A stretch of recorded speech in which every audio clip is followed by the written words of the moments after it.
जय हिंद एवरीवन, स्वागत है आपका इंडियन न्यूज़ एनालिसिस के एक नए एपिसोड में, जहां स्पेस और डिफेंस रिलेटेड मुद्दों पे हम चर्चा करते हैं। तो आइए नज़र डाल लेते हैं अभी के प्रमुख विषयों पर और डिफेंस गलियारे से संबंधित खबरों पर।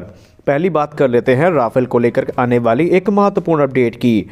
आपको पता होगा कि राफेल को भारतीय वायुसेना के बैकबोन के तौर पर देखा जा रहा है। ऑलरेडी इसे लद्दाख में डिप्लॉय करके रखा गया है और राफेल का जो स्ट्राइक पैकेज है वो भारतीय वायुसेना के सबसे खतरनाक स्ट्राइक पैकेज में गिना जाता है।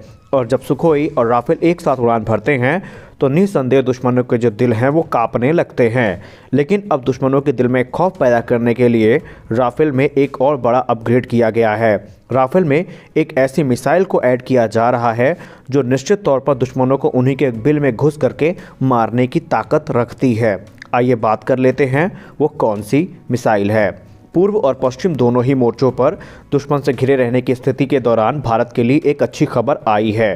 फ्रांस से खरीदे गए राफेल लड़ाकू विमानों में लंबी दूरी की हवा से ज़मीन में मार करने वाली स्कैल्प क्रूज मिसाइल को यहाँ पे इंटीग्रेट किया जा रहा है और इसके लिए बाकायदा स्कैल्प के जो सॉफ्टवेयर है उसको अपग्रेड भी किया गया है। स्कैल्प को स्टॉर्म शैडो के नाम से जाना जाता है। दरअसल इस अपग्रेड के जरिए ये मिसाइल समुद्र तल से 4000 मीटर की ऊंचाई पर लक्ष्य को गिरा सकती है, उसको तबाह कर सकती है। कहने का सीधा मतलब है कि पहाड़ में छुपे जो घुसपैठिए होंगे या दुश्मन की सेना होगी उसको आराम से तबाह किया जा सकता है। आसान शब्दों में समझें तो अब भारतीय वायुसेना का राफेल तकरीबन 4000 मीटर ऊंचे पहाड़ों और उसी ऊंचाई पर स्थित लक्ष्यों को निशाना बना सकता है, उन्हें निस्तनाबूद कर सकता है।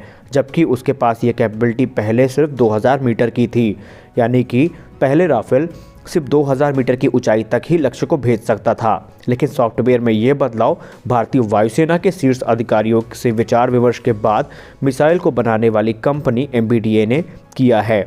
स्कैल्प मिसाइल 300 किलोमीटर दूर तक हमला करने में सक्षम है और भारी भरकम पेलोड को अपने साथ लेके जाने में सक्षम ये मिसाइल जब दुश्मन के टारगेट को हिट करती है तो वहाँ राख के सिवाय कुछ नहीं बचता। राफेल लड़ाकू विमानों को जो अपने अपग्रेड्स हैं वो जल्द ही मिल गए हैं या मिल रहे हैं और अगर बात करें इनके अगली खेप की तो वो भी गणतंत्र दिवस के मौके पर आ सकती है। इसी बीच योजना ये भी बनाई जा रही है कि एयरबस 330 मल्टी रोल ट्रांसपोर्ट टैंकरों का उपयोग करके भारत के करीबी सहयोगी UAE की वायुसेना द्वारा विमान में हवा में ईंधन भरा जाएगा जो उसके बाद अंबाला एयरफोर्स बेस पे लैंड करेंगे। अब तक फ्रांस में भारतीय वायुसेना के पायलटों को प्रशिक्षित करने के लिए 7 राफेल विमानों का उपयोग किया जा रहा है। साल 2021 के अंत तक भारत में राफेल विमानों की पूरी खेप पहुंच जाएगी, जिसके तहत हमें 36 राफेल विमान मिलेंगे। राफेल का एक स्क्वाड्रन अंबाला में होगा और एक हसीमवाड़ा में। दरअसल यहां पे आपको बता दें कि ऐसी अफवाहें आई थी या नॉन ऑफिशियल सोर्सेज का यह मानना है कि भारत एडिशनल 36 राफेल जेट ले सकता है, लेकिन अभी इंडियन एयरफोर्स ने इसको लेकर के कोई आधिकारिक घोषणा नहीं की है। अगर हम हथियारों की बात करें तो ये आपके लिए ज़्यादा जानना इंटरेस्टिंग होगा कि राफेल अपने साथ कौन कौन से हथियार लेके जा सकता है। अगर हम मिसाइल्स की बात करें तो मीका मिसाइल और मेटियोर मिसाइल राफेल के 2 प्रमुख एयर टू एयर वेपन माने जाते हैं। ये मिसाइल ऐसी हैं कि इनसे दुश्मन का बच पाना लगभग नामुमकिन होता है, क्योंकि मेटियोर की गिनती दुनिया के सबसे खतरनाक मिसाइल्स में की जाती है जब बात आती है एयर टू एयर मिसाइल की। दरअसल मेटियोर अमेरिका की AIM-120 एमराम से कहीं ज़्यादा एडवांस मानी जाती है और इसके नो एस्केप जोन में आने वाला कोई भी विमान इससे बच नहीं पाता है। और सबसे बड़ी बात यह है कि इस मिसाइल का जवाब ना तो पाकिस्तान के पास है और ना ही चाइना के पास। तो ऐसे में जब राफेल में ये मिसाइलें उपस्थित होंगी तो निस्संदेह दुश्मन 4 बार सोचेगा भारत की जो वायु सीमा है उसके अंदर प्रवेश करने से पहले। वहीं अगर अब बात कर लें राफेल की ग्राउंड अटैक कैपेबिलिटी की तो पहले ही भारत को हैमर वेपन मिल चुका है और इसके लिए जो ज़रूरी अपग्रेड्स है, जो इंटीग्रेशन प्रोसेस है वो चालू है। हैमर वेपन एक मिसाइल के तौर पे भी यूज़ किया जा सकता है और एक बम के तौर पे भी। इसका इस्तेमाल मुख्य तौर पर जो बंकर होते हैं, कंक्रीट बंकर होते हैं या जो एनिमी का इंफ्रास्ट्रक्चर है उसको तबाह करने के लिए किया जाता है और इस वेपन को बिना GPS के भी सटीकता के साथ ऑपरेट किया जा सकता है, चाहे मौसम कितना भी ख़राब हो। यही कारण है कि यहाँ पर जो ये मिसाइल है या ये बॉम्ब है ये बहुत ज़्यादा घातक माना जाता है। उसके अलावा जब बात आती है क्रूज़ मिसाइल की तो यहाँ पे स्कैल्प क्रूज़ मिसाइल, जिसको कि स्टॉर्म शैडो के नाम से जानते हैं, उनमें भी सॉफ्टवेयर अपग्रेड कर दिया गया है और भारत के हिसाब से उसको इंटीग्रेट किया जा रहा है। वहीं अगर हम स्टॉर्म शैडो की बात करें तो इसे अमेरिका के स्टॉर्म ब्रेकर से कंपेयर किया जाता है। हालांकि वो एक प्रिसीजन गाइडेड बॉम्ब है, लेकिन फिर भी इसकी बहुत सी कैपेबिलिटी उसके साथ शेयर की जाती हैं। अब बात आती है कि क्या राफेल में हम अपने भारत की अस्त्र मिसाइल और बाकी जो मिसाइल्स हैं जैसे हमारी ब्रह्मोस हो गई उसको इंटीग्रेट कर सकते हैं। तो जी हाँ, बेशक, लेकिन इसके लिए भारत को अभी ज़रूरी सोर्स कोड और जो कुछ टेक्निकल डेटा है उनकी ज़रूरत पड़ेगी, जिसके लिए फ्रांस से बात हो रही है। और इसीलिए हमने आपको बताया था अस्त्र मिसाइल के बारे में कि अस्त्र मिसाइल को लेकर के भारत के सभी एयरक्राफ्ट को तैयार किया जा रहा है, जैसे कि LCA तेजस हो गया, MiG-29 हो गया और सुखोई 30 MKI। लेकिन मिराज 2000 और राफेल को अभी इस पे शामिल नहीं किया गया, क्योंकि उसके लिए ज़रूरी सोर्स कोड और टेक्निकल डेटा चाहिए जो फ्रांस से ही मिल सकता है।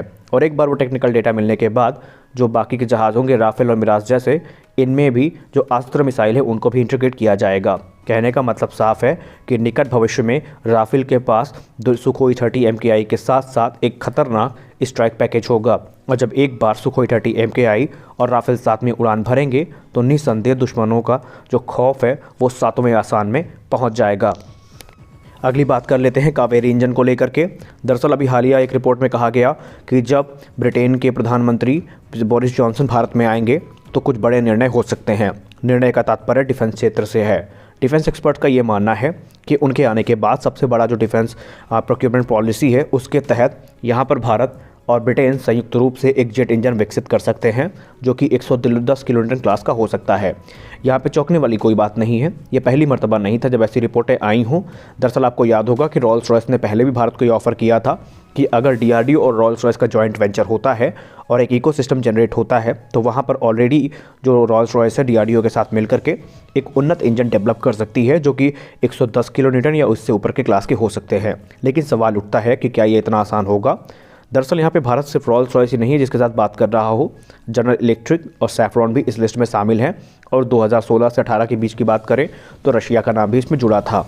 दरअसल ये पूरा मामला कावेरी इंजन को लेकर के उठा था जब भारत ने ये कहा था कि वो अपने AMCA के शुरुआती वेरिएंट्स में तकरीबन 5 स्क्वाड्रन में जनरल इलेक्ट्रिक के F414 IN-S6 इंजन्स का यूज़ करेंगे, लेकिन जो बाकी इंजन होंगे AMCA Mark II में वो स्वदेशी होंगे। लेकिन अब वो कावेरी होंगे या कोई और होगा, इसको लेकर के कुछ भी नहीं कहा गया था। अगर हम डिफेंस एक्सपर्ट्स की माने तो फिलहाल तो जो DRDO सैफ्रॉन का जॉइंट वेंचर है M88 जैसे इंजन्स को लेकर के वो लगभग फाइनल हो चुका है, लेकिन जो प्राइस निगोशिएशन है वहाँ पर एक इशू है जो रिजॉल्व नहीं हो पाया, क्योंकि इंडिया ये चाहता है कि सैफ्रॉन हो चाहे सैफ्रॉन हो, चाहे जनरल इलेक्ट्रिक हो, चाहे रॉल्स रॉयस हो, भारत पूरा जो ट्रांसफ़र ऑफ टेक्नोलॉजी है और IP है वो दोनों चाहता है। और फ्रांस के साथ अगर बात करें तो ट्रांसफ़र ऑफ टेक्नोलॉजी और IP दोनों पे आम सहमति बनी, लेकिन जो इसकी कॉस्ट आई वो बहुत ज़्यादा थी, जिस कारण भारत को अभी तक इसमें कोई खास सफलता नहीं मिली है। लेकिन ऐसा डिफेंस एक्सपर्ट मानते हैं कि अगर रॉल्स रॉयस सारी शर्त मानने के लिए तैयार होगा तो निस्संदेह फ्यूचर में ये जो प्रोग्राम है ये आगे जा सकता है। अब बाकी की जो अपडेट है वो बोरिस जॉनसन के ड्यूटी के जो दौरा है उसके बाद ही मिल पाएगी, और हमें भी इस चीज़ का इंतज़ार है और भारत को भी इस चीज़ का इंतज़ार है कि क्या होता है आगे इस क्षेत्र में। फिलहाल के लिए बस इतना ही, मिलते हैं अपने अगले वीडियो में, तब तक के लिए जय हिंद।